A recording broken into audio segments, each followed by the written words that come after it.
ஹரே கிருஷ்ணா கிருஷ்ணா கிருஷ்ணா ஹரே ஹரே ஹரே ராம் ராம் ராம் ஹரே ஹரே.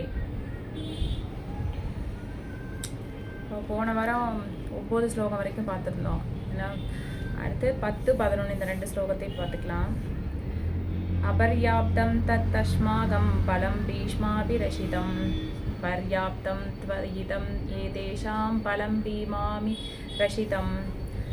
பாட்டனார் பீஷ்மரால் சிறப்பாக பாதுகாக்கப்பட்ட நமது பலம் அளக்கவியலாதது. ஆனால் பீமனால் கவரப்பட்ட பாதுகாக்கப்பட்ட பாண்டவ சேனையோ அளவிடக்கூடியதே. இங்கு துரியோதனன் சேனைகளின் பலத்தை ஒப்பிட்டு மதிப்பிடுகிறான். மிகவும் அனுபவமிக்க படை தளபதியான பாட்டனார் பீஷ்மரால் பாதுகாக்கப்படுவதால் தனது படையின் பலம் அளவிட இயலாதது என்று எண்ணுகிறான். அதே சமயம் பீஷ்மரின் முன்பு தூசி போன்றவனும் குறைந்த அனுபவம் உள்ள தளபதியுமான பீமனால் பாதுகாக்கப்படும் பாண்டவ சேனையின் பலம் அளக்கக்கூடியதாகும். துரியோதனன் எப்போதுமே பீமனிடம் பொறாமை கொண்டிருந்தான். ஏனெனில் தான் ஒருவேளை மடிய வேண்டியிருந்தால் பீமன் மட்டுமே தன்னை கொள்வான் என்பதை அறிந்திருந்தான். அதே சமயம் பன்மடங்கு உயர்ந்த தளபதி பீஷ்மர் தனது தரப்பில் போர் புரிவதால் தனக்கு வெற்றி கிட்டும் என்று அவன் உறுதியாக நம்புகிறான். போரில் தான் வெற்றி வாகை சூடுவது உறுதி என்பதே அவனது முடிவான தீர்மானமாகும். ஸ்லோகம் 11. அயனேஷு சர்வேஷு யதா பாகம் அவஸ்திதா பீஷ்மம் ஏவாபிரஷந்து பவந்த சர்வ ஏவகி. படை அணிவகுப்பின் நுழைவாயிலில் தத்தமது போர் முனைகளில் இருந்தபடியே நீங்கள் அனைவரும் பாட்டனார் பீஷ்மருக்கு முழு பாதுகாப்பு அளிக்க வேண்டும். பீஷ்மரது ஆற்றலை புகழ்ந்த துரியோதனன் மற்றவர்கள் தங்களது குறைவான முக்கியத்துவம் அளிக்கப்பட்டதாக எண்ணி விடுவார்களோ என்று நினைத்து தமது வழக்கமான ராஜதந்திரபாணியில் மேற்கண்டவாறு கூறி நிலைமையை சரிக்கட்ட முயல்கிறான். பீஷ்மர் ஐயமின்றி மாபெரும் போர் வீரரே. ஆனால் அவரது முதுமையை கருதி எல்லா கோணங்களிலும் அவரது பாதுகாப்பை ஒவ்வொருவரும் நினைக்க வேண்டும் என்பதை துரியோதன் வலியுறுத்துகிறான். அவர் களத்தில் இறங்கி ஒரே புறத்தில் போரிடுவதை எதிரிகள் பயன்படுத்தி கொண்டு விடலாம் அல்லவா? எனவே மற்ற வீரர்கள் தங்களது இடத்தை விட்டு நகர்ந்து வியூகத்தை எதிரிகள் உடைக்க வழிவிடக்கூடாதென்று அவன் எச்சரித்தான். குரு வம்சத்தினரின் வெற்றி பீஷ்ம தேவரையே சார்ந்திருக்கிறது என்பதை அவன் ஐயமர உணர்ந்திருந்தான். பற்பல பெருந்தலைவர்கள் கூடியிருந்த சபையில் அர்ஜுனனின் மனைவியான திரௌபதி உடைகளை களைந்து நிர்வாணமாகும்படி பலவந்தப்படுத்தப்பட்டாள். அப்பொழுது ஆதரவற்ற நிலையில் பீஷ்மரிடம் துரோணரிடம்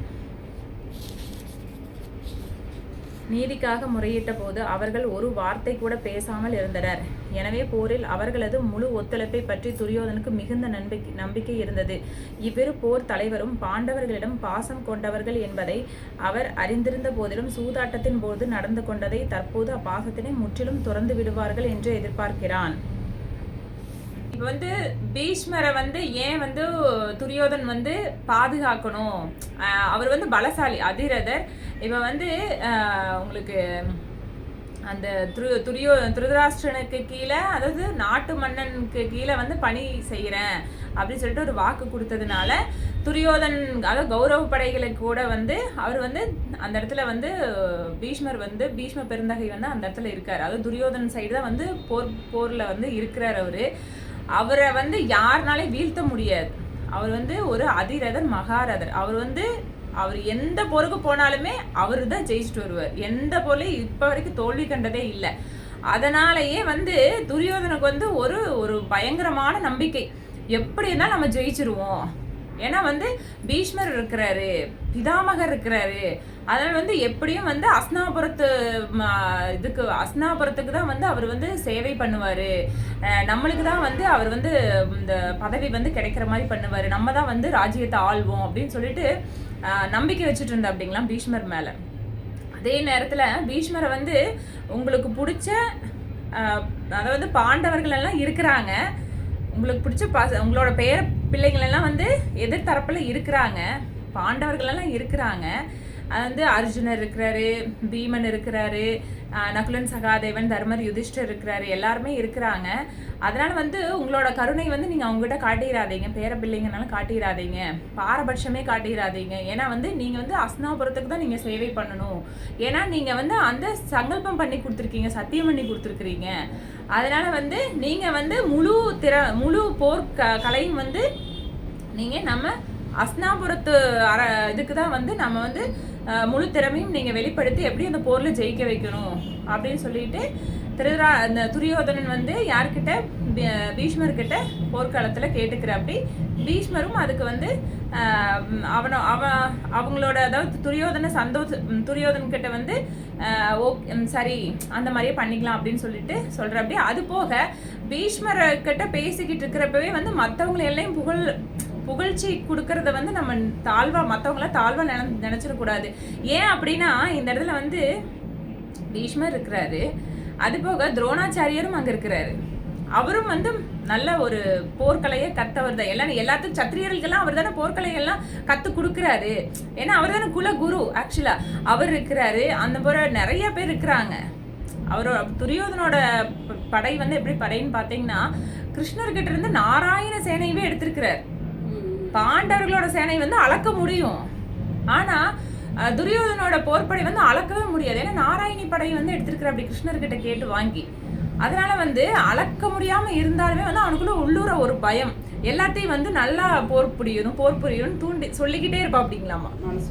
அந்த இடத்துல வந்து பீஷ்மர் வந்து கொஞ்சம் வயதானவர் அப்படிங்கிறதுனால துரியோதன் வந்து என்ன பண்றாரா, பீஷ்மர் வந்து ஒரே இடத்துல வந்து போர் புரிஞ்சா எதிரிகள் வந்து தாக்குறதுக்கு அதிகமான வாய்ப்பு இருக்கும், அந்த சக்கர வியூகத்தையும் உடைச்சிட்டு வந்துருவாங்க, பீஷ்மர் வந்து தாக்கிடுவாங்க, எந்த இடத்துலயும் வந்து பிதாமகர் வந்து வீழ்ந்துடக்கூடாது அப்படிங்கறது வந்து எல்லாத்துக்கும் வந்து அறிவிச்சாரு. அந்த இடத்துல வந்து பீஷ்மரை வந்து ஒரு உயர்ந்த இடத்துல வச்சுதான் வந்து துரியோதன் வந்து போர்க்களத்துல வந்து பேசியிருக்கிற அப்படி. இப்போ இந்த ஸ்லோகத்தோட விரிவாக்கம் இதுதான். இப்போ பீஷ்மரை பத்தி நாம இன்னும் கொஞ்சம் விரிவா பார்க்கலாம். அவரு வாழ்நாள்ல பாத்தீங்கன்னா அதாவது வந்து 3 தர்மத்தையும் கடைபிடிக்கிறார். அவரோட வாழ்நாள் ஆரம்பத்திலிருந்து இறுதி வரைக்குமே இந்த 3 தர்மங்களையும் கடைபிடிக்கிறார். அவருக்கு வந்து இன்னொரு பேரு தேவவிரதன் பேர். அவர் பிறந்த உடனே வச்ச பேர் வந்து பிறக்கிறப்ப இருந்த பேர் எதுன்னு பாத்தீங்கன்னா தேவவிரதன்கிறதா அவரோட முதன்மையான பேரே, தேவவிரதன். அவர் வந்து பாத்தீங்கன்னா தேவலோகத்துல அதாவது ஆன்மீக லோகத்துல அவர் இந்த அஷ்ட வசுக்கள்னு சொல்லுவாங்க. அந்த அஷ்ட வசுக்கள்ல ஒருத்தர் தான் இங்க பிதாமகரா அதாவது பீஷ்மரா பிறந்திருக்காரு. யாருக்கு பிறக்கிறாரு? கங்கா தேவிக்கும் சாந்தனு மகாராஜாவுக்கும் பிறக்கிறாரு. அதை வந்து 8வது குழந்தையா பிறக்கிறாரு. ஆமா, 8வது குழந்தைய பிறக்கிறாரு. இந்த இடத்துல பார்த்தீங்கன்னா இப்படி வந்து இவங்க பிறக்கிறாங்க. அப்புறம் கொஞ்சம் பீஷ்மருக்கு வந்து பார்த்தீங்கன்னா அவர் வந்து இந்த மாதிரி தர்ம பாதையில தான் வந்து அவர் வாழ்நாள வந்து தர்மத்துல தான் வந்து கிடப்பார். அதர்ம பாதையில வந்து அவர் போனவர் கிடையாது. தர்மத்தையே வந்து ஆடையா உடுத்தினவர்னு சொல்லலாம். பீஷ்மரோட மீனிங், அவரோட வார்த்தையோட அர்த்தம் என்னன்னா தன்னோட வார்த்தையிலிருந்து தவறாதவர்னு அர்த்தங்களாம். பீஷ்மரோட மீனிங்கே கொடுத்த வாக்குல இருந்து தவறாதவர் அப்படின்னு அர்த்தங்களாம். ஆக்சுவலா இப்படி இருக்கிறவர் எப்படி துரியோதன் தவறான வழியில போறதுக்குமே ஆக்சுவலா துயிலூர் இறப்பும் வந்து அமைதி காத்தாரு அப்படிங்கிறது நிறைய பேருக்கு சந்தேகம் இருந்துட்டே இருக்கும். ஆக்சுவலா வந்து அவர் கொடுத்த ஒரு சத்தியத்தினாலதான். அந்த சத்தியத்தை யாருக்கு பண்ணாரு, ஏன் பண்ணாரு, எதுக்காக பண்ணாரு அப்படிங்கறத நம்ம இன்னும் விரிவா பார்க்கலாம். எப்படின்னா இப்போ பீஷ்மர் வந்து தன்னோட வாழ்நாள்ல வந்து பாத்தீங்கன்னா 3 விதமான தர்மங்களை வந்து கடைபிடிக்கிறார். எந்த விதமான தர்மம்னா நம்ம எல்லாருமே கடைபிடிக்க வேண்டியதுதான். நம்ம இவரோட வாழ்க்கையில இருந்து நம்ம ஒரு உதாரணமா இதை எடுத்துக்கலாம். இந்த 3 தர்மங்களுமே நம்ம வாழ்க்கையிலும் கடைபிடிக்க வேண்டியதுதான். அவர் ஒரு உதாரணமா வாழ்ந்திருக்காரு. நம்ம மனுஷங்களுக்கு எல்லாத்துக்குமே ஒரு உதாரணமா வாழ்ந்திருக்கிறாரு. எப்படின்னா ஒண்ணு சமுதாய தர்மம் ஒண்ணு இருக்கு, ஒண்ணு மத தர்மம் ஒண்ணு இருக்கு, ஒண்ணு ஆன்மீக தர்மம்னு ஒண்ணு இருக்கு. இந்த 3 தர்மம் இருக்குது. இப்போ பாத்தீங்கன்னா யமதர்ம ராஜா வந்து யாருக்கிட்ட கேட்குறாங்களா, யுதிஷ்ட மகாராஜா கிட்ட தானத்திலேயே எது சிறந்த தானம் அப்படின்னு சொல்லிட்டு தர்மர் கிட்ட கேட்குறாரு. யமதர்ம ராஜா வந்து கேட்குறாரு. அதுக்கு வந்து தர்மர் வந்து என்ன சொல்றாருங்க, தானத்திலேயே சிறந்த தானம் வந்து அன்னதானம் அப்படின்னு சொல்றாரு. அன்னதானம் கொடுத்தோம்னா ஒருத்தருக்கு வந்து சாப்பாடு கொடுக்குறோம், பசியாருது, சாப்பிட்றாங்க, கொஞ்ச நேரம் பசியாருது, ஆனா அதுக்கப்புறம் அப்போ இதை விட உயர்ந்த தானம் இருக்குது. என்ன தானம்னு பார்த்தோம்னா ஆஸ்திரேய தானம். அதாவது வந்து வீடு இல்லாதவங்களுக்கு வீடு கொடுக்கறது, ஒரு வேலை இல்லாதவங்களுக்கு வேலை கொடுக்கறது, மருத்துவ செலவு பண்ண முடியாதவங்களுக்கு மருத்துவ உதவி செய்யறது. இந்த மாதிரி ஒருத்தங்களுக்கு பசியை போக்குறத விட ஒருத்தங்களுக்கு வேலையை கொடுத்துட்டோம்னா அப்படின்னா அவங்க வாழ்நாள் ஃபுல்லா அவங்க வந்து பசி தீர்ந்த மாதிரி. இது அதை விட உயர்ந்த தானம். ஃபர்ஸ்ட் அன்னதானத்தை விட இன்னொரு உயர்ந்த தானம் வந்து எதுன்னு பார்த்தோம்னா இந்த மாதிரி வந்து ஆஸ்திரிய தானம் சொல்லுவாங்க. இதை விட உயர்ந்த தானம் எதுன்னா ஞான தானம். ஞான தானங்களாமா. இதை விட உயர்ந்த தானம் ஞான தானம். எப்படின்னா இப்போ மக்கள் வாழ்றாங்க, ஒரு ஒரு ஆக்சுவலா வாரத்துக்கும் வேலை செய்யறாங்க, அந்த வாரம் ஃபுல்லா வேலை செய்யறாங்க, குடும்பத்துக்காக கழுதையா உழைக்கிறாங்க, அந்த இடத்துல மாடா வேலை செய்யறாங்கன்னு சொல்லுவாங்க. ஆக்சுவலா வேலை செய்யறாங்க, வாரத்துல ஒரு நாள் கோயிலுக்கு போறாங்க, அப்புறம் இப்படியே அவங்களோட ரொட்டீன் லைஃப் போயிட்டே இருக்கு. ஆக்சுவலா இந்த மாதிரி வேலை அது ஆக்சுவலா குடும்பத்துக்காக உழைக்கிறதும் தன்னோட குழந்தைகளை பார்த்துக்கிறதும் அந்த குழந்தைங்களுக்கு நல்ல கல்வி கொடுக்கறதும் எல்லாம் நல்லதுதான் இல்லைங்களே. அது 2 பேத்துக்கு சரி பாதி தானே. அது ஓகே, சரி பாதி தான். எல்லாமே நம்ம மேல இந்த பொண்ணு வைக்குது. இல்ல நான் அப்படி சொல்ல. அதாவது 2 பேர்த்துக்குமே சொல்றேங்க, நான் எல்லார்த்தையுமே சொல்றேன் நானு. புரியுது நான் ஏன் சொல்றது. இன்னைக்கு யார் 90% கேர்ள்ஸ் இது பண்ணி ஜென்ஸ் வர்றது இல்ல, 99% அந்த ஆம்பளை வந்து இல்ல. நான் சொல்றது என்னங்கன்னா இப்ப ஒரு குடும்பத்துலன்னு சொல்றேன், குடும்ப பெண்களை பத்தி சொல்லிங்கன்னா ஒரு குடும்பத்துல அதாவது தாய் தந்தையா இருக்கிறவங்க என்ன பண்றாங்க, வேலைக்கு போறாங்க, வேலைக்கு போய் இந்த குடும்பத்தை காப்பாத்துறாங்க, அந்த குழந்தைகளுக்கு தேவையானது பண்றாங்க, அந்த குடும்பத்தால் வந்து தலைவர் வந்து என்ன பண்றாரு, மனைவிக்கு தேவையானது பண்றாரு, அவங்களோட பெற்றோருக்கு தேவையானது பண்றாரு. இது எல்லாமே சரிதான் இல்லைங்கள. ஆனா இதை விட வந்து ஒருத்தங்களை வந்து இப்படி இருக்கிறவங்களோட நிலைய இன்னும் உயர்த்தணும் அப்படின்னா இதுவே உயர்ந்த நிலை தாங்க அப்படின்னு நிறைய பேர் சொல்லலாம். ஏன்னா ஒரு இங்க நம்ம கடைக்கு எனக்கு தெரிஞ்ச ஆட்கள் என்ன சொல்லுவாங்கன்னா, நான் நல்லா இருக்கேன், எனக்கு எல்லாமே கடவுள் கொடுக்குறாரு, நான் வந்து இப்படியே இருந்துடுறேன், எனக்கு இதெல்லாம் வந்து ஒரு அளவுக்கு அதிகமா இருக்கு, நான் இந்த அளவுக்கு பக்தி பண்ணணுங்கிற தேவையே இல்லை அப்படின்னு நிறைய பேர் சொல்லுவாங்க ஆக்சுவலா. ஆனா என்ன பகவான் இந்த இடத்துல அதாவது ஆச்சாரியர்கள் என்ன சொல்றாங்க அப்படின்னா, நம்ம வந்து உண்ணுதல், உறங்குதல், தற்காத்து கொள்ளுதல், தன்னோட இனத்தை பெருக்கிறது, இது எல்லாமே விலங்குகளும் செய்யும். மனுஷங்களும் அதையே செஞ்சா மனுஷங்களுக்கும் விலங்குகளுக்கும் பெருசா வித்தியாசம் கிடையாது. அதை விட ஒரு உயர்ந்த இடத்த வந்து மனிதன் வந்து பண்ண முடியும் அப்படிங்கறதுக்காக நம்மளுக்கு வந்து 6 அறிவு கொடுத்துருக்காங்க. மற்ற விலங்குகளுக்கெல்லாம் 5 அறிவு, 4 அறிவு, 3 அறிவு, இப்படி அறிவுகள் வந்து கம்மி தான். அது மாதிரி இப்போ வந்து இதெல்லாம் பண்றது, அதாவது பௌதீக விஷயங்கள்ல வந்து செயல்படுறது நல்லதான், புண்ணிய காரியம்தான். அது ஒரு சில பாவம் பண்ணாங்கன்னா நரகத்துக்கு போவாங்க. இதுக்கு கீழே வந்து 7 லோகம் இருக்கு. இந்த பூலோகம் நடுத்தர லோகம், இதுக்கு மேல 6 லோகங்கள் இருக்குது. புண்ணியம் பண்ண ஆத்மா எங்க போகும்? ஒன்னா வந்து பாவம் பண்ணியிருந்தாங்கன்னா கீழ் லோகத்துக்கு போவாங்க, புண்ணியம் பண்ணியிருந்தாங்கன்னா மேல அந்த சத்தியலோகம் வரைக்கும் போனாலுமே திரும்பி வரக்கூடிய சூழ்நிலை தான் அவங்களுக்கு இருக்கு. இப்போ சாதாரணமா வாழ்க்கை வாழ்றவங்க, அந்த பௌதீகத்துல வாழ்றவங்க, இது வந்து புண்ணியத்துல மட்டும்தான் சேரும், முக்திக்கு சேராது. ஆக்சுவலா இது அவங்களுக்கு தெரியாது. இப்போ சாதாரணமா வாழ்ந்துட்டு இருக்காங்க, அதாவது வந்து தன்னோட குடும்பத்தை எடுத்து நடத்தி நல்லபடியா வாழ்றவங்க, நல்ல பணக்காரனா இருக்கிறவங்க, பகவான் வந்து எப்படின்னா பணக்காரங்களா இருக்கிற நீ வந்து வந்துரு, ஆன்மீக லோகத்துக்கு வந்துருன்னு பகவான் கூப்பிட மாட்டாரு. நீ வந்து புத்திசாலியா இருக்க, 1,00,000 பேர்ல ஒரு அரசியல்வாதியா இருக்கிற, 1 கோடி பேர்ல வந்து நீ ஒரு அரசியல் தலைவனா இருக்கிற, நீ வந்து முக்திக்கு தகுதியானவன் அப்படின்னு சொல்லிட்டு பகவான் சொல்றது கிடையாது. அதே மாதிரிதான் நீ நல்லா படிச்சிருக்க, நீ வந்து உன் பேருக்கு பின்னாடி நிறைய டிகிரிஸ் போட்டிருக்கிற, அதனால வந்து நீ ஆன்மீக லோகத்துக்கு வர தகுதியானவன் சொல்லிட்டு சாஸ்திரத்துல கடவுள்னு சொல்ல, பகவான் சொல்ல, ஆச்சாரியர்களும் சொல்லிங்க. பாத்தீங்கன்னா இப்ப வந்து பகவான் எந்த மாதிரி இருக்கிறவங்கள முக்திக்கு முக்தி நிலையில் இருக்கிறாங்கன்னு சொல்றாங்கன்னா, இப்ப வந்து பௌதீகத்துல இருக்கிறவங்க வந்து என்ன ஆகுதுன்னா, அதாவது சத்தியலோகம் வரைக்கும் போனாலும், அது பிரம்மலோகத்து வரைக்கும் போனாலுமே அங்க வந்து மலர் மாலை கொடுப்பாங்களாம். இதுக்கு மேல இருக்கிற 6 லோகத்துல மலர் மாலை கொடுப்பாங்க. அந்த மலர் மாலை எப்ப வாடுதோ அடுத்த நிமிஷம் வந்து நம்ம இன்னொரு கருவுல இருப்போம். அந்த மலர் மாலை எப்ப வாடுதோ அப்ப கீழே தள்ளி விட்டுருவாங்க, நம்ம இன்னொரு கருவறையில் இருப்போம். ஆமா, இந்த மாதிரிதான் வந்து சாதாரணமா, அதாவது வந்து பௌதீகம் முக்கியம், நம்ம இப்படி வாழ்ந்தாவே நம்ம கடவுள்கிட்ட போயிருவோம் அப்படின்னு அறியாமையிலே வாழ்றவங்க நிறைய பேர் இருக்கிறாங்க. நம்ம இப்படி சாதாரணமா வாழ்ந்தா போதும். அதாவது சாமியை வந்து ஒரு அளவுக்கு கும்பிடலாம்ப்பா, ஒரு அளவுக்கு மேல எதுக்கு நம்ம கும்பிடணும்? கடவுள் வந்து இப்படி பண்ணாதான் என்னை நீ வந்து வரணும், நீ என்கிட்ட வரணும்னு கடவுள் ஏதாவது சொல்லியிருக்காரா என்ன அப்படின்னு நம்மகிட்டயே திருப்பி கேட்பாங்க.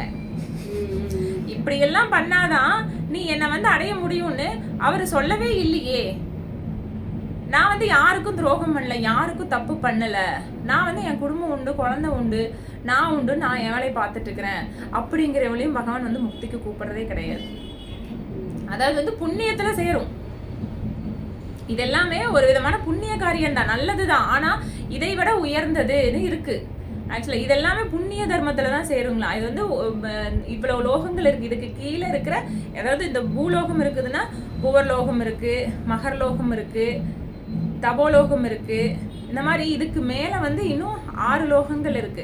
அந்த 6 லோகத்துல போனாலுமே திருப்பியும் வந்து இன்னொரு கருவறையில நம்ம வந்துருவோம். திருப்பியும் பிறப்பு, இறப்பு, முதுமை, நோய் மாட்டிக்குவோம். மனம், புத்தி, அகங்காரத்தோட, அதாவது வந்து மனம் உள்பட 6 குணங்களால நம்ம பாதிக்கப்படுற மாதிரி ஒரு பிறப்பு திருப்பியும் கிடைக்கும். இந்த பிறப்பு இறப்பு சக்கரத்துல யாரெல்லாம் விழக்கூடாதுன்னு நினைக்கிறோமோ, யாரெல்லாம் வந்து, அதனாலதான் சொல்றாங்க, இப்போ ஒரு பிராமணர் வந்து ஒரு கோவில்ல அர்ச்சகர் பண்ணிட்டு இருக்கிறாரு, அவரு குடும்பத்தை பார்த்துட்டு இருக்கிறாரு. ஆனா அந்த பிராமணருக்கு அந்த இடத்துல வந்து முக்தி நிச்சயமானா, ஒரு பிராமணரா இருந்தா கூட முக்தி நிச்சயம் இல்லைன்னு அந்த இடத்துல சொல்றாங்க. ஏன்னா பிராமண கடமை, இப்போ ஒரு பிராமண கடமையில செய்யல அப்படின்னா, பிராமண தர்மம்னு ஒண்ணு இருக்கு, பிராமண தர்மத்துல அவங்க ஈடுபடலைன்னா அவங்களுக்கு வந்து முக்தி நிச்சயமே இல்லைங்களாம், பிராமணரா பிறந்தா கூட. ஆனா சாஸ்திரத்துல என்ன தெரியுங்களா, பிராமணரா பிறந்தவங்களுக்கு வந்து கம்பல்சரி முக்தி இருக்குன்னு இருக்கு. ஆனா எப்படி முக்தி? பிராமண தர்மத்தை அவங்க கடைபிடிச்சிருந்தா மட்டும்தான் பிராமணருக்கு முக்தி. அந்த தர்மத்தை வந்து அவங்க கடைபிடிச்சிருக்கணும். ஆனா கலியுகத்துல வந்து பிராமண தர்மம் வந்து கிடையாது, இல்லாமே போயிருச்சு. இப்ப எதனால இல்லாம போச்சு அப்படின்னு பார்த்தோம்னா, இப்போ பிராமணரா இருக்கிறவங்க வந்து இன்னொருத்தரை வந்து பிராமணர் ஆக்குறது இல்ல. இப்ப பிராமண தகுதி எப்படி வருங்கன்னா, குலத்தின் அடிப்படையில வராதுங்களாம். ஆச்சாரியர்கள் அதான் சொல்றாங்க, ஒரு பிராமணரா இருக்கணும் அப்படின்னா ஒரு பிராமணருக்கு பிறந்தா மட்டும் பிராமண தகுதி வந்துடாது. அவங்க வந்து குணத்துல பிராமணரா இருக்கணும், உரத்தனத்துல வந்து பிராமணரா இருக்கணும். 4 விதமான தர்ம கொள்கைகள் வந்து கடைபிடிச்சிருக்கணும். மது, மாது, சூது, மாமிசம், இந்த 4ஐயும் வந்து அவங்க வந்து அவாய்ட் பண்ணி அது இல்லாம வந்து வாழணும், தவ வாழ்க்கை வாழணும் அப்படின்னு சொல்றாங்க. பிராமணரோட வீழ்ச்சி எப்ப நடந்ததுன்னு பார்த்தோம்னா, அது வந்து பரீட்சித் மகாராஜா வந்து வேட்டைக்கு போயிட்டு வர்றப்ப ரொம்ப தாகமா இருந்ததுங்களாம்.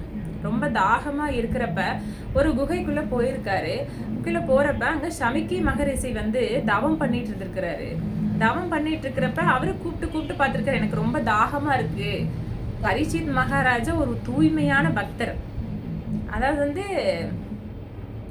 அர்ஜுனரோட கொல்லு பேரன்னு சொல்லலாம் பீஷ்மரை, சாரி பரீட்சித் மகாராஜாவை. அவருக்கு வந்து கோபமே வராது, அவர் தூய்மையான பக்தர். ஆக்சுவலா அந்த இடத்துல வந்து தண்ணி தாகம் அதிகமா இருந்ததுனால அவர் வந்து அந்த கோபத்துல என்ன பண்ணாரு, அவர் வந்து அவ்வளோ டைம் கூப்பிட்டும் வந்து சமிக்கை மகரிஷி வந்து தவத்தில் இருப்பாரு. அவர்னால அந்த கண் கலையாமே இருக்கும். அவர் வந்து அதுக்கு அந்த மன்னர் பரீட்சித் மகாராஜா கூப்பிடுறப்ப அவர் வந்து எந்த பதிலுமே சொல்லாம இருப்பாரு. அதனால பரீட்சித் மகாராஜா என்ன ஆகும், அவருக்கு வந்து கோபம் வந்துடும். அந்த இடத்துல வந்து அவர் கோவப்பட்டுருவாரு. கோவப்படுறதுனால பக்கத்துல வந்து ஒரு பாம்பு வந்து செத்து கிடக்கும்.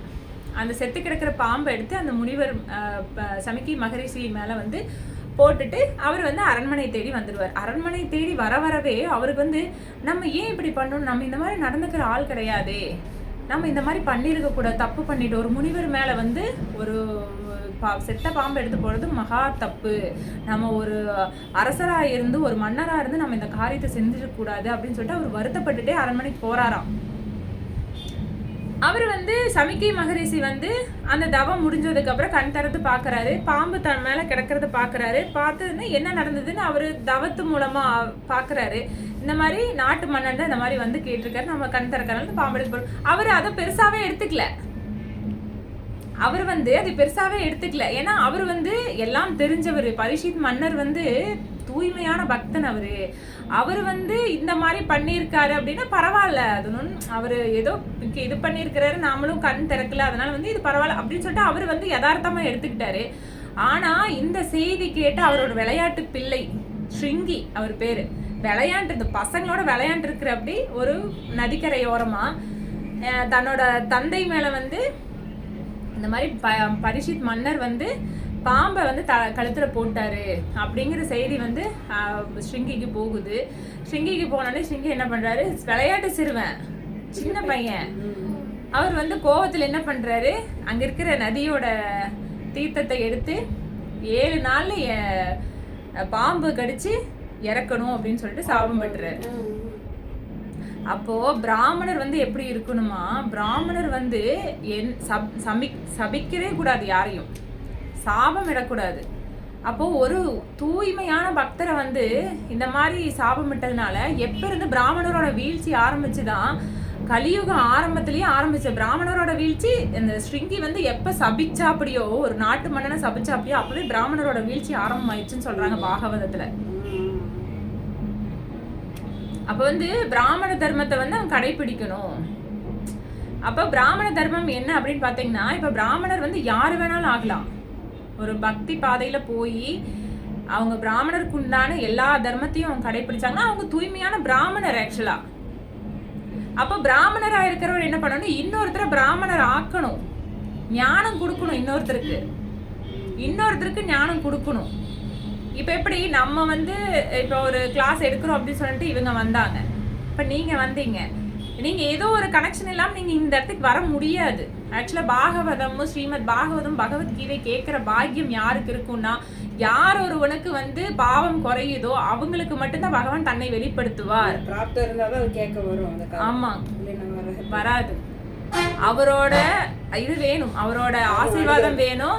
அடுத்தது உங்களோட பாவம் குறைஞ்சிருக்கு அப்படின்னா மட்டும்தான் நீங்க இங்க வர முடியும், வேற யாருனாலையும் வர முடியாது. பகவானே சொல்றாரு பாகவத்துல, 1,00,000 பேர்த்துல ஒருத்தன் என்னை தேடி வருவான், எல்லாருமே வரமாட்டாங்க.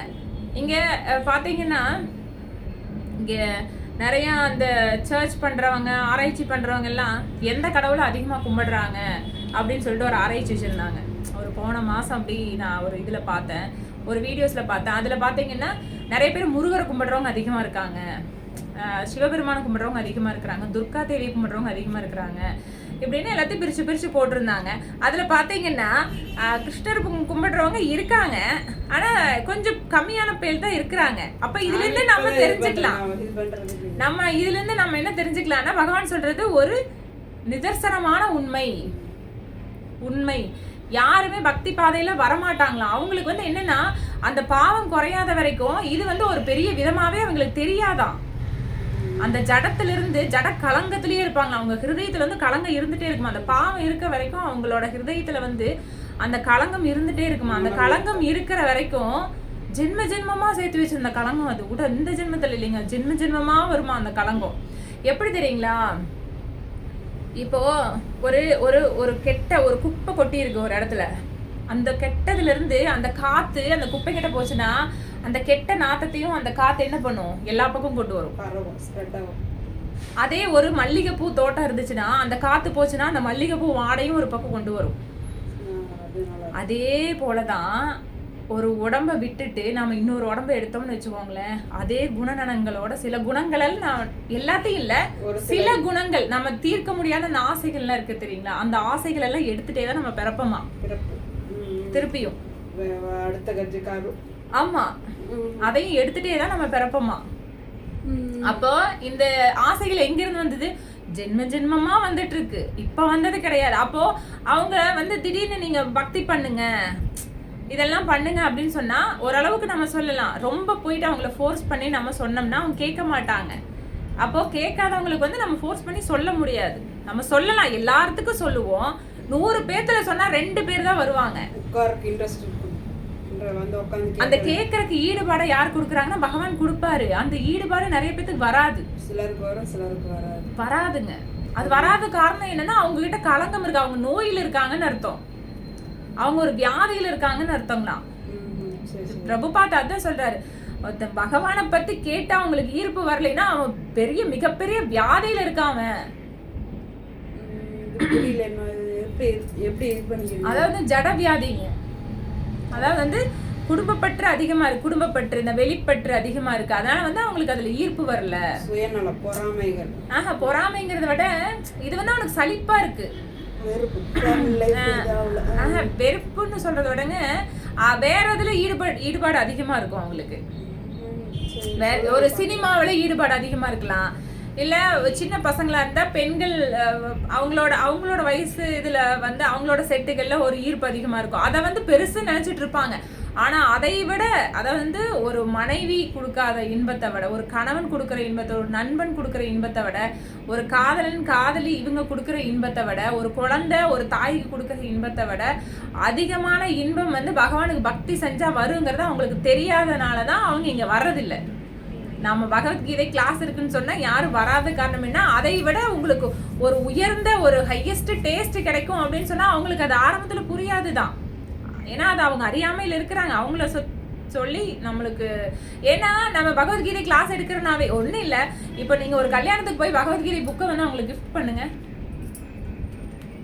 சரி, தெரியல அது எப்படி இதாவது என்ன சொல்லுவாங்க, என்ன நீ பகவத்கீதை புக்கு கொண்டு வந்து கொடுத்துருக்கீங்க நீங்க.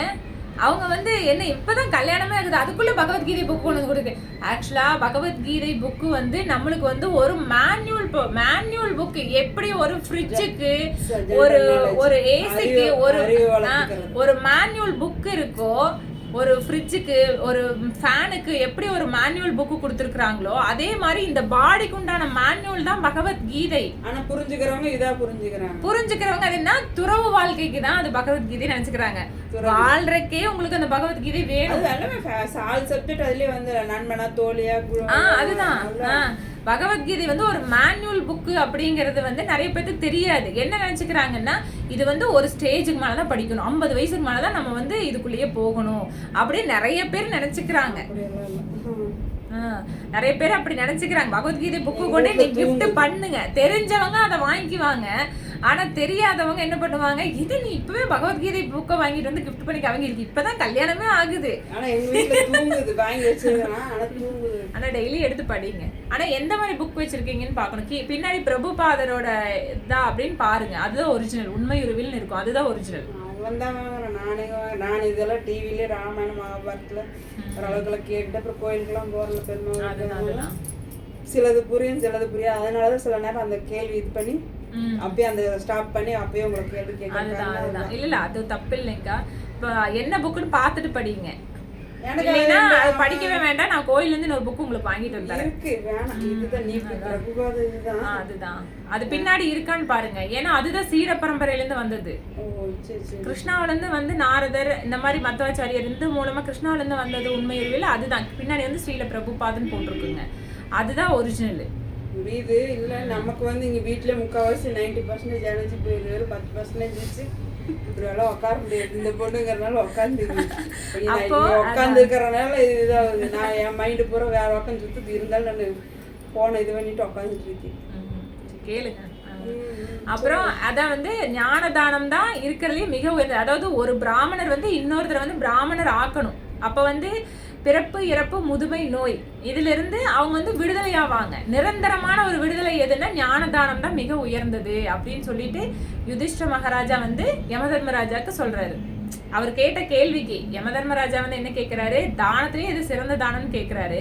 ஃபர்ஸ்ட் அன்னதானம் சொல்றாரு, அதை விட உயர்ந்தது இருக்குது வந்து ஆசிரிய தானம் சொல்றாரு. மூணாவது அதை விட உயர்ந்தது இருக்குது ஞானதானம் இருக்குது அப்படின்னு சொல்றாரு. எல்லாத்த விட உயர்ந்தது ஞானதானம் தான் அப்படின்னு சொல்லி இந்த இடத்துல முடிக்கிறாரு.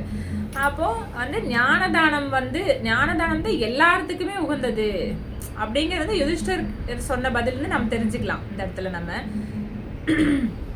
இப்ப பாத்தீங்கன்னா இப்போ சாந்தனு மகாராஜா இருக்காரு. இப்போ வந்து அப்ப பார்த்தோம்னா எப்படி தெரியுங்களா, ஒரு மாமிசம் சாப்பிட்றவங்கள பார்த்தாவே தோஷம் தீட்டு அப்படின்னு சொல்லிட்டு குளிச்சிருவாங்களாம் பிறந்த பிராமின்ஸ் எல்லாம்.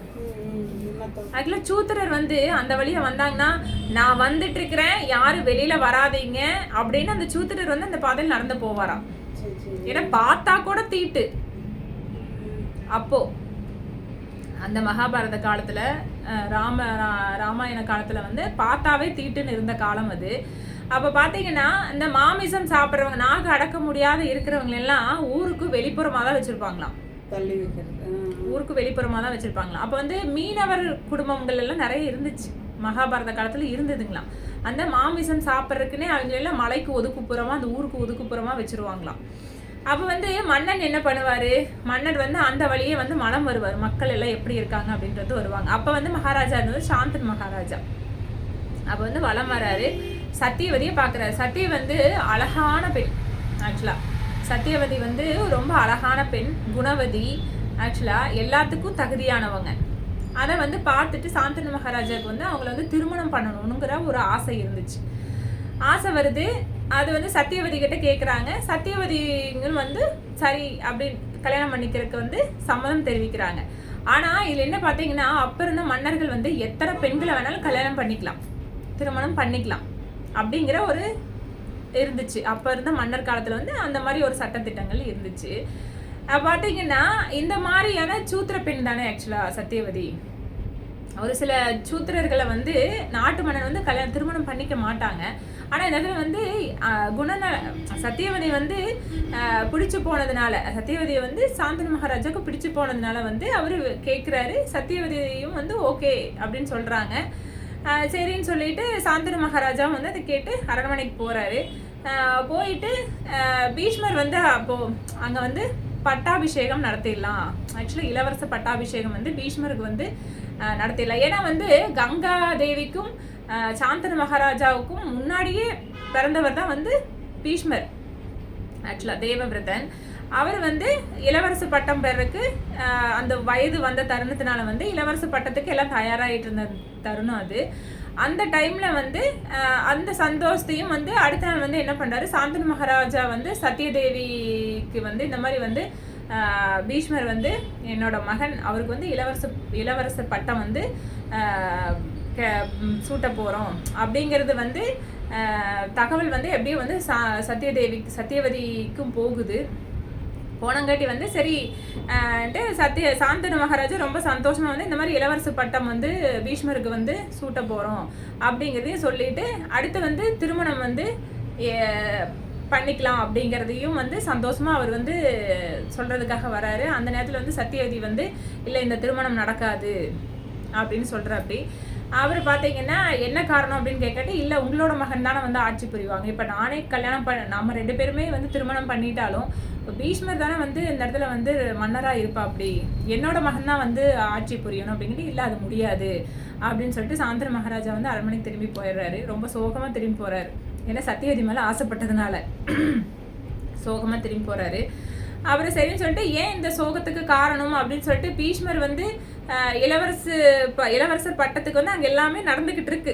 ஆனால் இவர் சோகமாக வரதை பார்த்துட்டு பீஷ்மர் வந்து தன்னோட சாந்தனு மகாராஜாவோட பணியில் இருக்கிறவங்ககிட்ட கேட்டு தெரிஞ்சுக்கிறாரு, இதுக்கு காரணம் என்ன, ஏன் வந்து தந்தை வந்து இவ்வளோ சோகமாக இருக்கிறாரு அப்படின்னு வந்து கேட்டு தெரிஞ்சுக்கிறாரு. இதுக்கு வந்து காரணம் வந்து சத்தியவதியை வந்து திருமணம் பண்ணணும்னு ஆசைப்பட்டார். அவங்களோட மகன் தான் வந்து அரசு புரியணும் அப்படின்னு சொல்லிட்டு அவங்க விரும்புறதுனால அது முடியாதுன்னு சொல்லிட்டு வந்துட்டாரு. அதுக்கு இவரோட கவலைக்கு காரணம் வந்து இதுதான் அப்படின்னு சொல்லிட்டு சொல்றாங்க. சரின்னு சொல்லிட்டு பீஷ்மர் வந்து உடனே அந்த இடத்துக்கு போறாரு.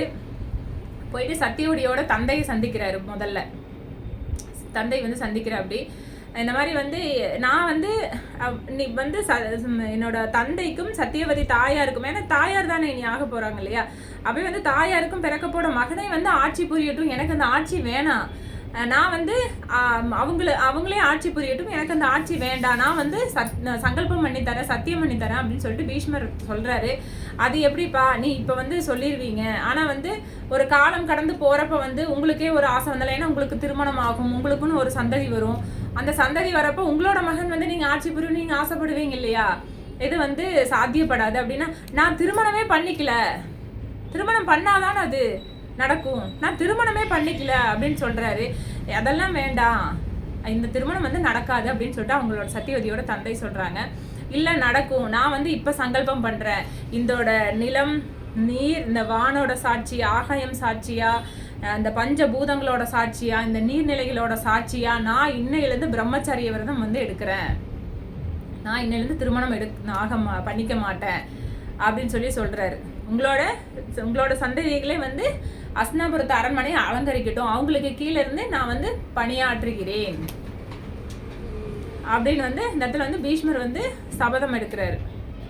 அந்த இடத்துல பிரம்மச்சாரிய விரதம் எடுக்கிறத கேள்விப்பட்டு சாந்தனு மகாராஜா வந்து ஒரு வரம் கொடுக்குறாரு. என்ன வரம் கொடுக்குறாரு அப்படின்னா, நீ நினைச்ச நேரத்துல மட்டும்தான் உனக்கு வந்து இறுதி வரும், அதாவது உனக்கு மரணம் வரும், நீ விரும்பின நேரத்துல மட்டும்தான் உனக்கு மரணம் வரும், நீ வந்து மிகப்பெரிய காரியம் பண்ணியிருக்க. ஆனா இப்ப இருக்கிற பசங்க இந்த மாதிரி பண்ணுவாங்களா? தன்னோட அப்பா வந்து திருமணம் பண்ணணும் அப்படின்னு சொல்லிட்டு இப்ப இருக்கிற பசங்க வந்து பிரம்மச்சரிய விரதம் எடுப்பாங்களா? ஆனா அப்ப பீஷ்மர் அதை பண்ணாரு.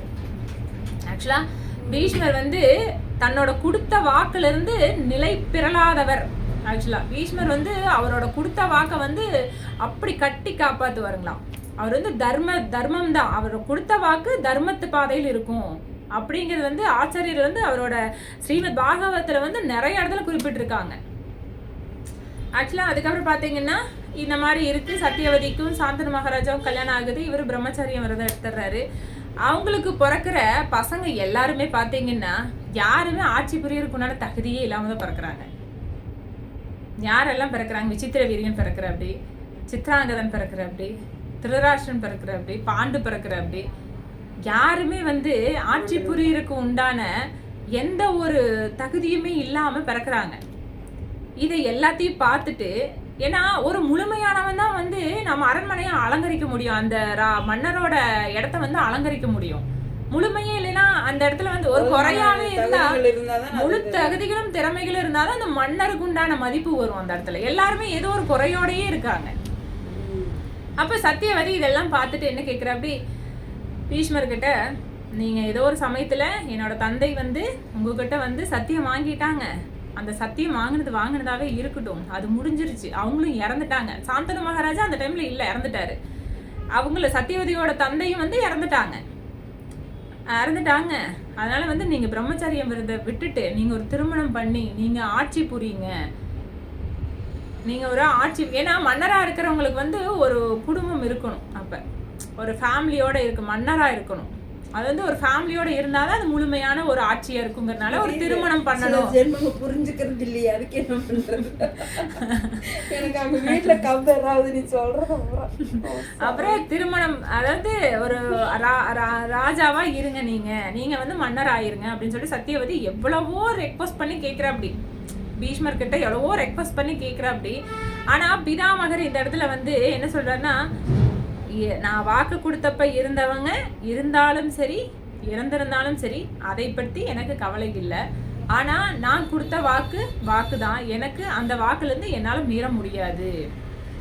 அதாவது வந்து மன்னன் வந்து இப்ப இருக்கிற மன்னர்கள் வந்து தகுதி இருந்தாலும் தகுதி இல்லாதவர்களா இருந்தாலும் நான் அஸ்னாபுரத்து அவங்களோட மன்னருக்கு கீழே வந்து நான் சேவை புரிவேன். அவங்கள வந்து கரெக்டான அவங்கள வந்து நல்வழிப்படுத்தி இந்த நாட்டு மன்னனையும் நாட்டையும் காப்பாத்துவேன் அப்படின்னு சொல்லிட்டு சத்தியவதிக்கு சத்தியம் பண்ணி கொடுத்தாங்க. இந்த சத்தியத்தினாலதான் சில காரியங்கள் எல்லாம் அவர் பண்ண வேண்டியதா இருந்துச்சு மகாபாரதத்துல.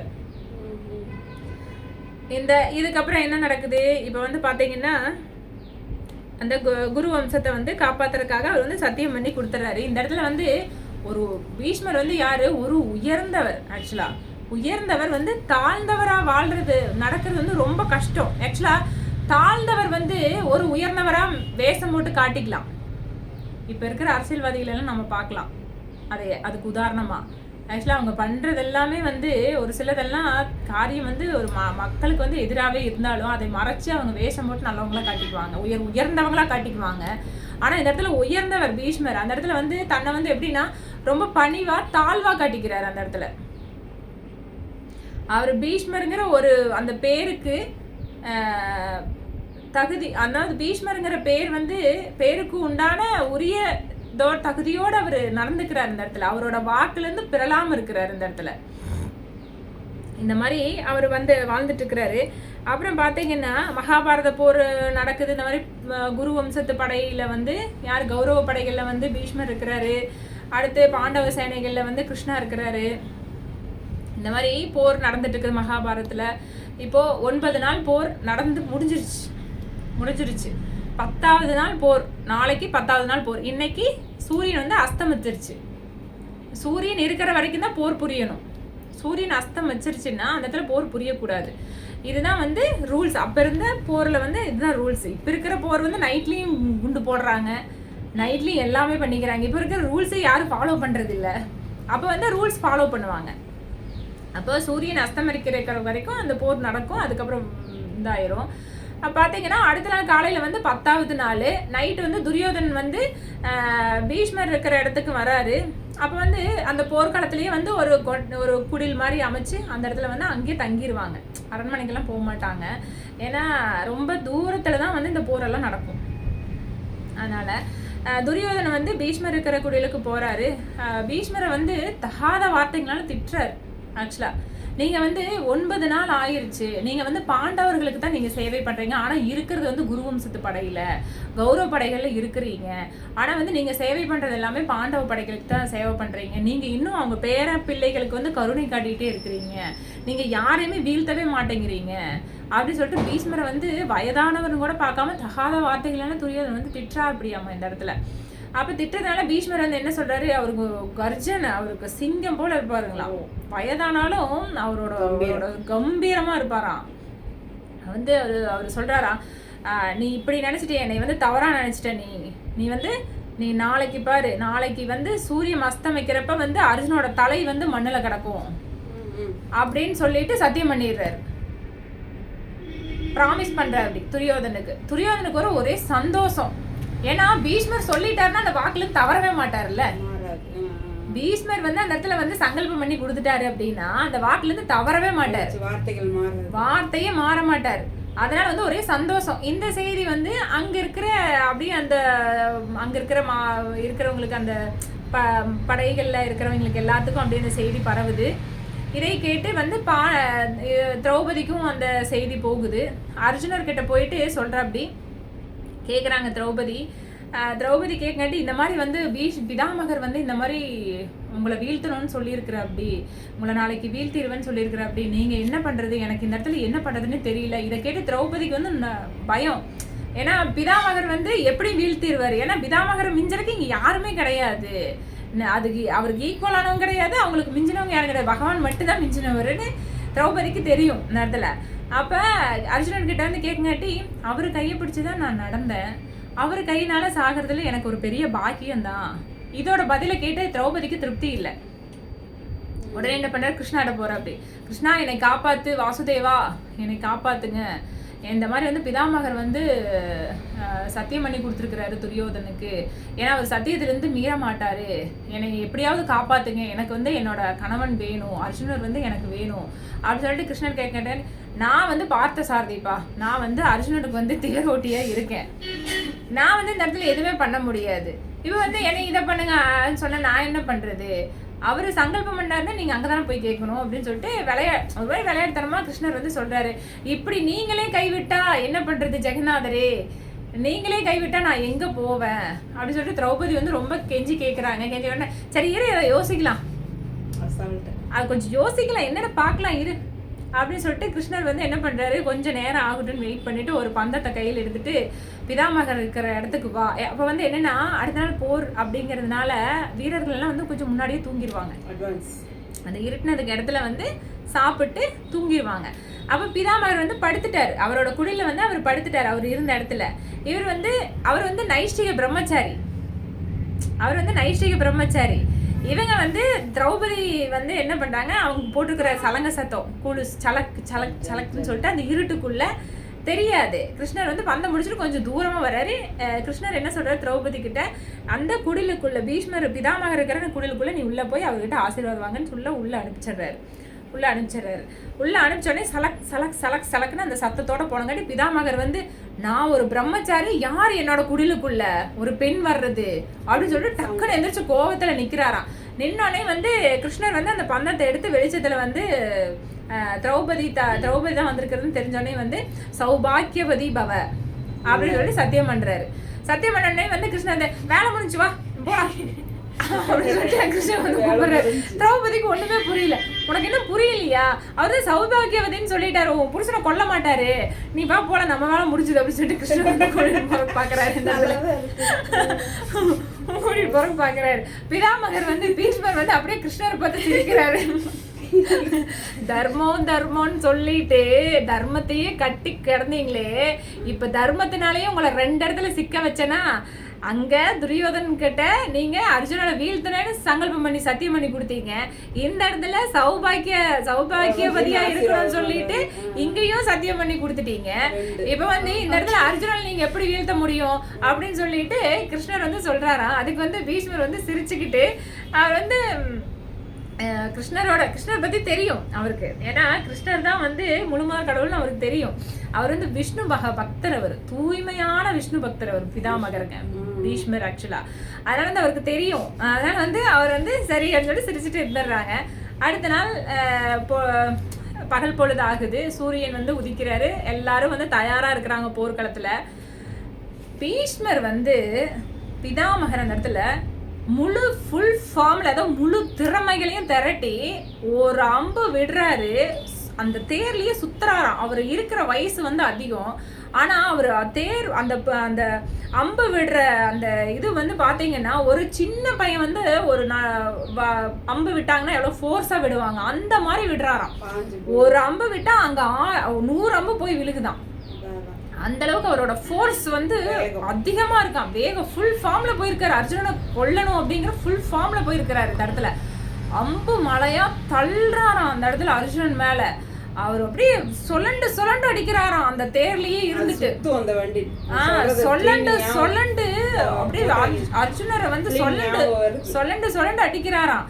அப்புறம் அர்ஜுனர் வந்து கிருஷ்ணர்கிட்ட வாசுதேவாரே இந்த மாதிரி பீஷ்மர் வந்து ரொம்ப வேகமா அம்பு விடுறாரு, இந்த இடத்துல வந்து என்ன பண்றதுன்னு தெரியலையே, இப்படி அம்பு விட்டா இவ்வளவு ஃபுல் ஃபோர்ஸ்ல இருக்கிறாரு, முழு திறமையும் வெளியில கொண்டு வராரு அப்படின்னு கிருஷ்ணர்கிட்ட கேட்காட்டி கிருஷ்ணருக்கு வந்து கோபம் வந்துருச்சு. அந்த இடத்துல ரதத்தை விட்டு இறங்கி என்ன பண்றாரு, கீழே கிடந்த ஒரு சக்கரம் அந்த எல்லாம் வந்து கை துண்டாயி கால் துண்டாயி எல்லாம் அங்க இருக்கிற வீரர்கள்லாம் இறந்து கிடப்பாங்க, ரத்த ஆறு ஓடும், அதெல்லாம் தாண்டி அங்கிருந்த ஒரு சக்கரத்தை எடுத்துட்டு வராராம். அவர் வர்றப்ப அந்த வஸ்திரங்கள், அவர் போட்டுக்கிற வஸ்திரங்கள்லாம் அக்கட்டால போகுதான், பறக்குது.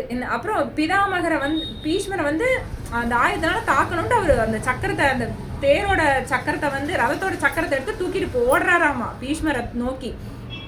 ஓடுறப்ப பீஷ்மர் வந்து அதை பார்த்துட்டு அம்பையும் வில்லையும் தேர்லயே போட்டுட்டு கீழே இறங்கி நான் இதுக்குதான் ஆசைப்பட்டேன்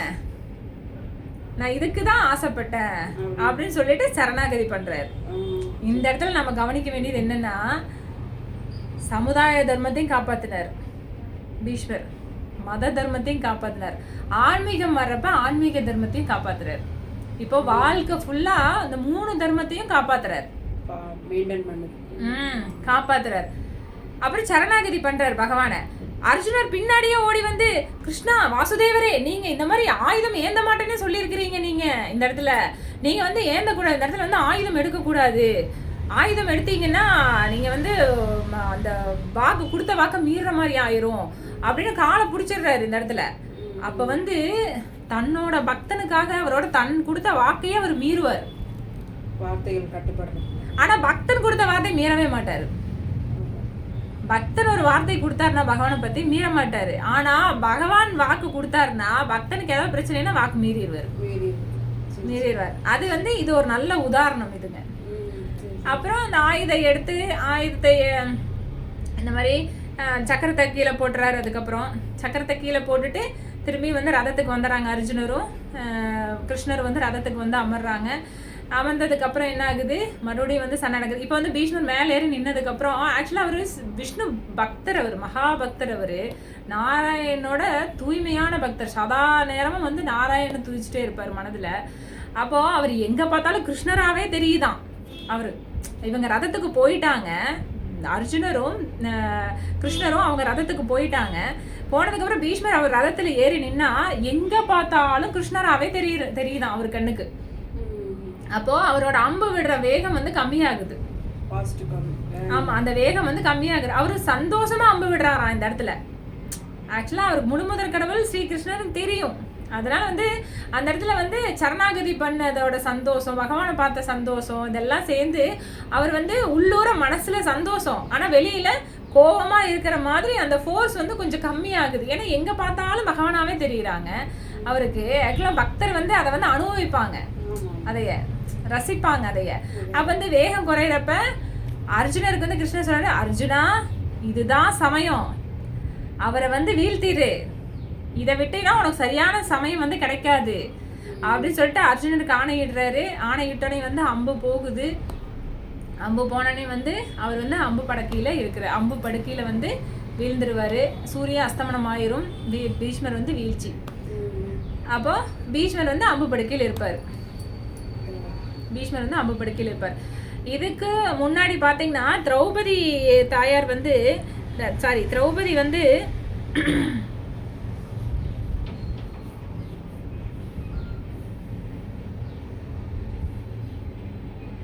அதான் திரௌபதி வந்து துயில் உரியறப்ப ஆக்சுவலாக வந்து பிதாமகர் வந்து அரண்மனையில் இருக்கு. இதுக்கு முன்னாடி நடந்த ஒரு சம்பவம். பீஷ்மர் வந்து அரண்மனையில் இருப்பார். துரியோதனன் வந்து சகுனியும் சூழ்ச்சியினால் என்ன பண்ணுவாங்க, அந்த இது சூதாட்டத்துக்கு வந்து கூப்பிடுவாங்க. ஒரு டைம் விளையாண்டு என்ன ஆகும், நாட்டை விடுற தருணத்தில் வந்து பிதாமகரும் விதுரரும் என்ன பண்ணுவார், வந்து இது தப்பு, இது வந்து நடக்கக்கூடாது, இது வந்து விளையாட்டாக இருக்கட்டும், நாட்டெல்லாம் எதுக்கு கைப்பற்றணும், அந்த அளவுக்கு நம்ம போக வேண்டாம் அப்படின்னு சொல்லிட்டு எப்படியோ சொல்லி திருதராஷ்டிரன்கிட்ட சொல்லி அவங்க புரிய வச்சு இதை வந்து சமாதானமாக பண்ணி விட்டுருவாங்க. அப்போது இன்னொரு டைம் வந்து சகுனி சூழ்ச்சி கொஞ்ச நாள் கழிச்சுட்டு திரும்பியும் வந்து ஆக்சுவலாக இது வந்து 2 தடவை நடக்குமா. இது வந்து சாஸ்திரத்தில் இருக்குது. ஆக்சுவலாக 2 டைம் வந்து மகாபாரதத்தில் குறிப்பிட்டிருக்காங்க. மகாபாரத புராணத்தில் ஆக்சுவலாக இந்த சகுனி வந்து 2 டைம் வந்து சூதாட்டத்தை கூப்பிட்றாங்க. 2வது டைம் தான் அவங்க காரியம் நிறைவேறுது. முதல் ஒரு டைமில் நிறைவேறல, 2வது டைமும் கூப்பிட்றாங்க. ஆக்சுவலாக கொஞ்ச நாள் கழித்து திரும்பியும் வந்து நீங்கள் ஜெயிச்சா நாடு உங்களுக்கு போகுது, நான் ஜெயிச்சா நாட்டை நாங்கள் எடுத்துக்கிறோம், நீங்களும் ஜெயிச்சா இந்த இருக்கிற நாடும் உங்களுக்கு தானே அப்படிங்கிற ஏதோ ஒரு ஆசை வார்த்தைகள்லாம் சொல்லி எப்படியோ யுதிஷ்டர் வந்து சூதாட்டத்தை கூப்பிட்டு முதல்ல என்ன பண்ணுறாங்க, ஃபஸ்ட்டு நாட்டை இழக்கிறாங்க. அடுத்து மனைவி மக்களை இழக்கிறாங்க. அடுத்து மனைவி தாயாரையும் இழக்கிறாங்க. மனைவியும் தாயாரையும் இழக்கிறப்ப என்ன ஆகுது, இந்த இடத்துல ஆக்சுவலாக திரௌபதி வந்து மாத விளக்கில் இருக்கிறாங்களாம். மாத விளக்கில் இருக்கிறப்ப துச்சாதனன் வந்து முடியை பிடிச்சி இழுத்துட்டு வர அப்படியா தரன்னு திரௌபதியை தரன்னு இழுத்துட்டு வந்து அந்த அரண்மனைக்கு நடுவில் நிறுத்துறாங்க. திரௌபதியை வந்து நடுவில் நிறுத்துறாங்க. ஆக்சுவலாக நிறுத்துறப்ப இவங்க ஒவ்வொருத்தருக்கிட்டையா போய் கேட்குறாங்களாம். பஞ்ச பாண்டவர்கள் வந்து அந்த பக்கம் ஓரமாக நின்றுட்டு இருக்கிறவங்ககிட்ட போய், தர்மா யுதிஷ்டரே, நீங்கள் வந்து தர்மத்தை காப்பாற்ற ஒரு பெண்ணை வந்து உங்களோட மனைவி வந்து இப்படி துன்புறுத்துறான், ஒரு துச்சன், அவன் வந்து அவனை நீங்கள் எதுவுமே கேட்காம இப்படி உட்காந்துருக்கிறீங்களே, இது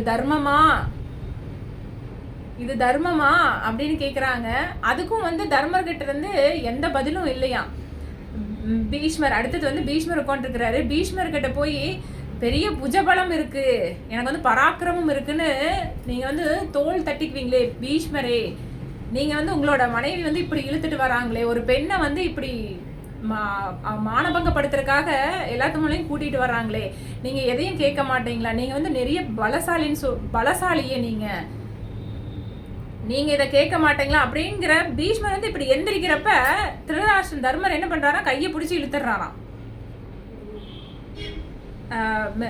அவர் வந்து பீஷ்மர் இந்த இடத்துல வந்து பீமன் வந்து உட்காந்துடுற அப்படி கீழே உட்காந்துடுற. அடுத்து வந்து அர்ஜுனன் ஒரு அம்பு போட்டா இந்த உலகம் ஃபுல்லா மழை பொழியும் அப்படிங்கிறது அளவுக்கு ஒரு திறமை வாய்ந்த ஒரு காண்டிபதாரி நீங்க அர்ஜுனரே, நீங்க இதை காப்பாற்ற மாட்டீங்களா, என்னை வந்து காப்பாற்ற மாட்டீங்களா, என்னை வந்து இப்படி எல்லாத்து முன்னாலையும் வந்து அவமானப்படுத்துறாங்க, இது என்னன்னே நீங்க பார்க்காம அவ்வளோ பெரிய வீரர் நீங்க, இதெல்லாம் கேட்காம நீங்கள் வந்து இப்படி தர்மத்து புறம்பா நீங்கள் இருக்கலாமா அப்படின்னு இப்படி ஒவ்வொருத்தருக்கிட்டையா பீமன் நகுலன் சகாதேவன் கிட்ட எல்லாத்துக்கிட்டையுமே லைனாக கேட்டுட்டு கடைசியில் வந்து மன்னர்கிட்டையும் கேட்குறா, அப்படி திருதராஷ்டிரன்கிட்டையும் கேட்குறா. அப்படி திருதராஷ்டிரன் வந்து ஒரு பிறவியில் குருடன் தான், ஆனால் அவன் மனமும் உள்பட குருடனாகவே இருக்கிறா. அப்படி அவரோட மனம் உள்பட குருடு. அந்த இடத்துல என்னன்னா துரியோதனன் என்ன சொல்ற, அப்படி தன்னோட மகன் என்ன ஆசைப்பட்டா அப்படியோ, அது தர்மமாக இருந்தாலும் சரி அதர்மமாக இருந்தாலும் சரி, அவர் திருதராஷ்டிரனுக்கு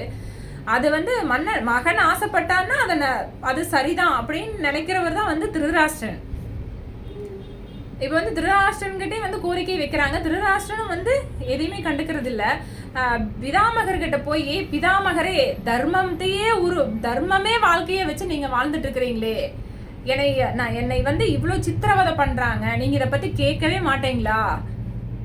இவ்வளோ உங்களோட பேர பிள்ளைங்களும் வந்து எனக்கு கவனிக்க மாட்டேங்கிறாங்க. ஒரு பெண்ணை அவமானப்படுத்துற அரசவை வந்து எந்த மாதிரியான ஒரு அரசாங்கம், எந்த மாதிரியான ஒரு அரசவை இது? அப்ப பெண்களுக்கு இந்த இடத்துல வந்து முன்னுரிமை பெண்களுக்கு வந்து பெண்களை அழிக்கிற அளவுக்கு வந்து இங்க யார் வந்து அந்த அதிகாரத்தை கொடுத்தது? என் மன்னர்கள் முன்னாடி வந்து யார் என்னை இந்த தொட்டு இழுத்துட்டு வரக்கு யார் அந்த அதிகாரத்தை கொடுத்தது அப்படின்னு சொல்லிட்டு அந்த இடத்துல அப்படி திரௌபதி தாயார் வந்து அந்த இடத்துல கதறாங்களாம். திரௌபதி கதறப்ப பிதாமகர்னால அந்த இடத்துல இருக்கவே முடியல. அவர் வந்து அந்த இடத்துல கட்டுப்பட்ட நிலையில இருக்கிற அப்படி தன்னோட வாக்கு கொடுத்துருக்குறோம். சத்தியவதி தாயாருக்கு வந்து வாக்கு கொடுத்துருக்குறோம் அப்படிங்கறதுனால அந்த இடத்துல அவருனால என்ன பண்ணவே முடியல. அவர் உட்கார்ந்துட்டு இருக்கிற அந்த அரியணையை வந்து கோபத்துல வந்து அடிச்சு நொறுக்கிடுறாராம் அந்த இடத்துல. இந்த காரணத்தினாலதான் அவர் வந்து அந்த இடத்துல அமைதியா இருக்கிறது. அடுத்து வந்து போர்க்களத்துல வந்து அம்பு படுக்கையில படுத்திருக்கிறாரு. அவர் வந்து தலை தொங்கின நிலையில இருக்கான். அந்த இடத்துல தலைக்கு வந்து அம்பு பாயில இல்லைங்களா, உடம்பு ஃபுல்லா அந்த முடி ரோமங்கள்ல எல்லாம் அம்பு இருக்கான். ஒவ்வொரு ரோமங்கள்லயும் அம்பு இருக்கான். அந்த அளவுக்கு உடம்பு ஃபுல்லா அம்புனால தொலைச்சு வச்சிருக்கிற அப்படி அர்ஜுனர் அப்படியே படுக்க வச்சிருக்கு. அந்த தலை வந்து இப்படி தொங்குன நிலையில இருக்கு. எல்லாரும் வந்து அந்த சூரிய அஸ்தமனத்துக்கு அப்புறம் வந்து பாக்குறாங்க. இந்த மாதிரி பீஷ்மர் வந்து தலை தொங்குன நிலையில இருக்கிறதுனால பிதாமகர் வந்து என்ன கேட்கிறாரு, எனக்கு தலகணை வேணும் அர்ஜுனா அப்படின்னு கேட்குறப்ப வந்து அர்ஜுனர் வந்து உடனே அம்பை எடுத்து 2 பேர் விட்டு ஒரு இப்படி கிராஸான ஒரு வடிவில் வந்து தலையை வந்து தூக்கி வைக்கிற மாதிரி ஒரு ஸ்டாண்டு மாதிரி அவர் அம்பு வைக்கிறாரு.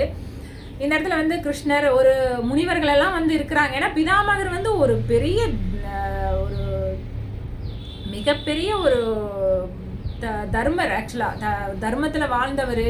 புகழ் அந்த அளவுக்கு புகழ் இருக்கிறதுனால அவர் வாழ்ந்த வாழ்க்கை அந்த மாதிரி. அவர் வந்து பராக்கிரமசாலி. அதனால அங்க இருக்கிற முனிவர்களும் ரிஷிகளும் அவரை சூழ்ந்து இருக்கிறாங்க. கிருஷ்ணர், பாண்டவர்கள், இவங்களோட இந்த துரியோதனோட அண்ணன் தம்பிங்க எல்லாருமே அவரை சுத்தி நிக்கிறாங்க.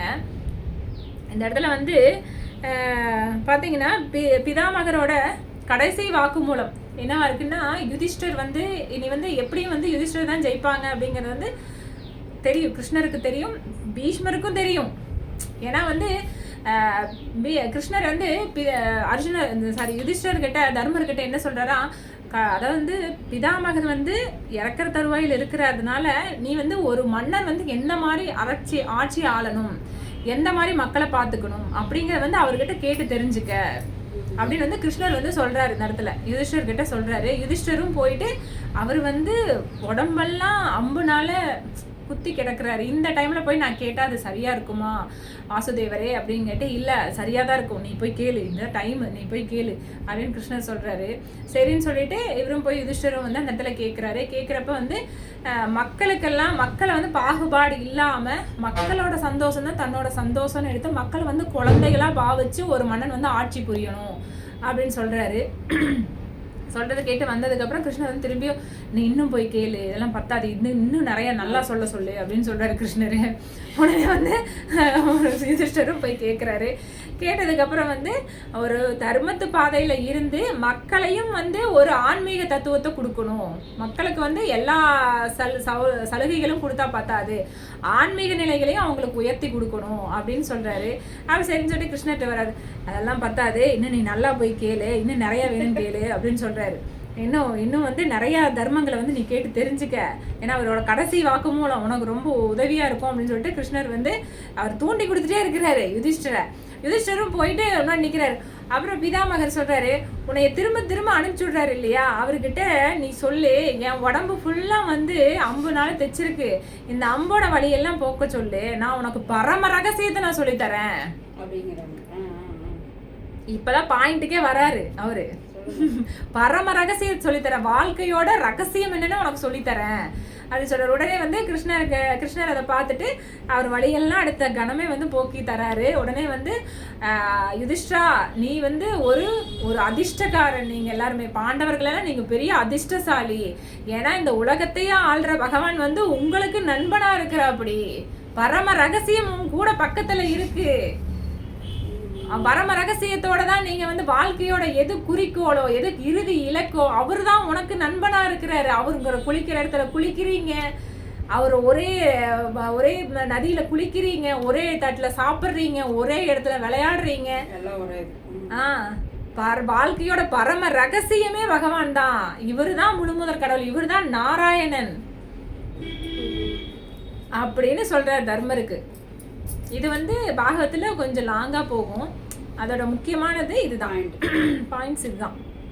ஆக்சுவலா பரம ரகசியத்தை சொல்லிட்டு அவர் வந்து பீஷ்மர் பிதாமகர் வந்து உயிர் விடுற தருணத்துல வந்து என்ன நினைக்கிறாரு, அவர் வந்து நாராயணர் தான் நல்லா கும்பிடும், நாராயணோட பக்தர் அவரு. அதனால வந்து நாராயணோட ரூபம் வந்து எனக்கு தெரியணும்னு மனசுக்குள்ளேயே வேண்டிக்கிறார் பகவான் கிட்ட. பகவானும் தன்னோட பக்தனுக்கு வேணுங்கிறத வந்து நாராயண ரூபம் அவருக்கு மட்டும் தெரியற மாதிரி அந்த இடத்துல காட்சி கொடுக்குறாரு. கிருஷ்ணர் வந்து இறக்கும் தருவாயில கூட இருக்கணும்னு நினைக்கிறாரு பிதாமகர், ஆனா நாராயண ரூபமா இருக்கணும்னு நினைக்கிறாரு. அந்த தன்னோட நாராயண ரூபத்தை காட்டி அவர் வந்து அருள் புரிகிறார் அந்த இடத்துல. ஆக்சுவலா அவர் உயிர் விடுறப்ப முன்னாடி அவர் வந்து என்ன பண்றாருன்னா விஷ்ணு சகஸ்கர நாமம் சொல்றாரு. அதை வந்து பீஷ்மர் வந்து பிதாமகர் வந்து நாராயணனை வந்து போற்றி புகழ்றாரு. அதுதான் பீஷ்மரோட விஷ்ணு சகஸ்கர நாமம் சொல்றான். காந்தாகாரம் புஜனசயனம் பத்மநாபம் சுரேஷம் விஸ்வாதாரம் ஜகன சதித்தம் மேகவர்ணம் சுபாங்கம் லக்ஷ்மிகாந்தம் கமலநயனம் ஜோதிபிர்ஞான கம்யம் வந்தே விஷ்ணும் பவபயகரம் சர்வலோகைகநாதம். இந்த மாதிரி இன்னும் நிறைய நாமங்களை வந்து இது வந்து கொஞ்சம் முக்கியமான நாமம். இந்த மாதிரி பீஷ்மர் வந்து பகவானை வந்து புகழ்ந்து பாடுறார். அந்த இடத்துலயும் இறக்கும் தருவாயில கூட பகவானை புகழ்ந்து பாடுறார் பக்தன். அப்புறம் பாடிட்டு அவர் வந்து 7 நாள் வந்து அம்பு படுக்கையில படுத்திருப்பாருங்க. அப்ப பாத்தீங்கன்னா அவரு எதுக்காக காத்திருப்பாருன்னா ஆக்சுவலா உத்தராயண காலத்து வரைக்கும் வந்து காத்திருப்பாரு. உத்தராயண காலம் வந்துச்சுன்னா தான் வந்து நம்ம ஆன்மீக லோகத்துக்கு போக முடியும் அப்படிங்கிறதுனால உத்தராயண காலம், தட்சிணாயன காலம் இருக்கு. இது 6 மாத காலம், இது 6 மாத காலம். அந்த உத்தராயண காலம் வர வரைக்கும் 7 நாளுக்கு அப்புறம் உத்தராயண காலம் வருது அப்படிங்கிறதுனால அந்த காலம் வரைக்கும் உயிர் பிடிச்சு வச்சுட்டு இருப்பார். ஏன்னா இவர் நினைச்சா தான் அந்த இடத்துல மரணமே வரும், உடம்பை விட முடியும். அதனால வந்து அந்த இறுதி காலம் வரைக்கும் உயிரை பிடிச்சி வச்சு உத்தராயண காலத்துல உயிரை விடுவார். 7 நாள் அம்பு படுக்கையில படுத்திருப்பார். ஏன்னா பிதாமகர் வந்து கடைசி வரைக்கும் என்ன பண்ணாரு, அதாவது சமுதாய கடமைகளையும் செஞ்சாரு, மத கடமைகளையும் செஞ்சாரு, ஆன்மீக கடமைகளையும் செய்யறாரு. இப்போ இவரோட வாழ்க்கையிலேருந்து நம்ம தெரிஞ்சுக்கிறது என்னன்னா, நம்ம எல்லாத்தையும் வந்து பார்க்கணும். அதாவது வந்து நம்ம குடும்பத்தை ஒரு பங்கு பார்த்தாலும் நம்மளுக்கு ஆன்மாவுக்கு உண்டான தேவைகளையும் பண்ணி பகவானை வந்து பக்தி பண்ணணும். நம்ம வந்து டெய்லியும் வந்து ஆன்மாக்காக ஒரு நேரம் ஒதுக்கணும், பௌதிகத்துக்காக ஒரு நேரம் ஒதுக்கணும், நம்ம குடும்பத்துக்காக ஒரு நேரம் ஒதுக்கணும் அப்படிங்கிறது வந்து இவரோட வாழ்க்கையிலேருந்து நம்ம தெரிஞ்சுக்கலாம். हरे कृष्णा कृष्ण कृष्णा हरे हरे राम राम राम हरे हरे। श्रील प्रभुपाद की जय, गुरुदेव की जय, श्रील जयप्रकाश स्वामी महाराज की जय।